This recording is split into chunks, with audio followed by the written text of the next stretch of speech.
ಪಾಕಿಸ್ತಾನ್ಗೆ ಹೋಗಿ ವ್ಯಾಪಾರ ಮಾಡೋ ಅಂತ ಹೇಳಕ್ ನಿಮ್ಗೆ ಯಾರು ಅಧಿಕಾರ ಕೊಟ್ಟವ್ರು ಹೇಳ್ರಿ? ಹೇಳಿದ್ದಾರೆ ರಮೇಶ್ ಅನ್ನೋರು ಬಿಬಿಎಂಪಿ ಆಫೀಸರ್ ಹೇಳಿದ್ದಾರೆ. ಐತೆ ಸರ್ ಸಿಸಿ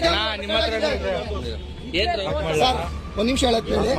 ಅಂಗಡಿ ರಮೇಶ್ ಅನ್ನೋನು ಬಂದು ವರ್ಷ ಪೂರ್ತಿ ಎಲ್ಲಾ ಟೈಮಲ್ಲೂ ಬಂದು ಎಲ್ಲಾ ತರನು ಇಸ್ಕೊಂಡು ಹೋಗ್ತಾ ಇರ್ತಾರೆ. ವರ್ಷ ಪೂರ್ತಿ ಲೈಸೆನ್ಸ್ ಮಾಡ್ತಾ ಇರ್ತಾರೆ. ಎಲ್ಲಾ ತರ ಬಂದ್ಬಿಟ್ಟು ಈಗ ನಮ್ಗೆ ಪಾಕಿಸ್ತಾನ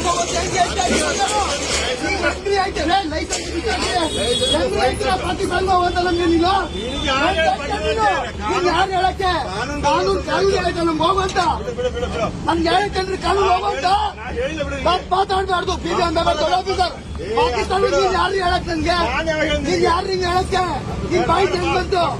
ನಿನ್ ಬಾಯಿ ಹೆಂಗ್ ಬಂತು? ಸ್ಟೇಷನ್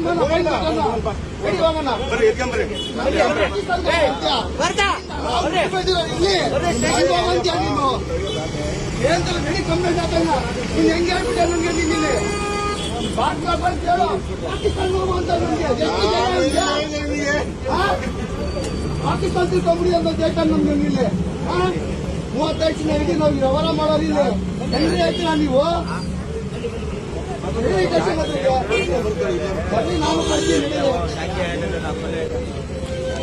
ಪಾಕಿಸ್ತಾನ್ಗೆ ಹೋಗುವಂತ ನಮ್ಗೆ ಇಲ್ಲಿ ನಿಂತ್ಬಿಟ್ಟಿ ಇದು ಹೇಳೋ ಮಾತಾಯ್ತು. ಏನ್ ಅಷ್ಟೊಂದು ಕಚಡಾಗ್ಬಿಟ್ಟಿದ್ದೀವಿ ನಾವು. 35 ಜನ ಜೀವನ ಮಾಡ್ತಾರ ಅಂತಂದ್ರೆ ಹೆಂಗ್ರಿ ಹೇಳಿದ್ರ ನೀವು? ಹೆಂಗ್ ಹೇಳಿದ್ರ ನೀವು? ಅದು ಹೇಳೋದು ಹೇಳ್ಬಿಟ್ಟು ಇವಾಗ ಇಲ್ಲ ಅಂತ ಇದೆಯಲ್ಲ ಅಣ್ಣ. 10 ಜನ ಇದ್ದಾರೆ ಅಂಗಡಿ ಸಾಕ್ಷಿಗೆ. ನೀನ್ ಹೆಂಗ್ ಹೇಳ್ಬಿಟ್ಟ ನೀನು? ಅದನ್ನ ಹೆಂಗ್ ಎತ್ತಿಟ್ಬಿಟ್ಟಾಕತ್ತು?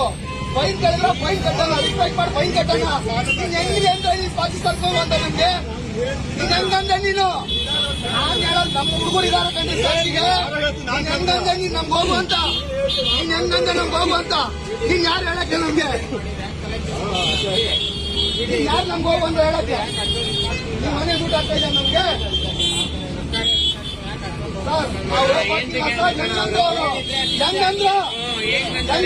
ಎಲ್ಲ ಹೇಳ್ಮೇಲೆ ಎಲ್ಲ ಮಾಡ್ಬೇಕು.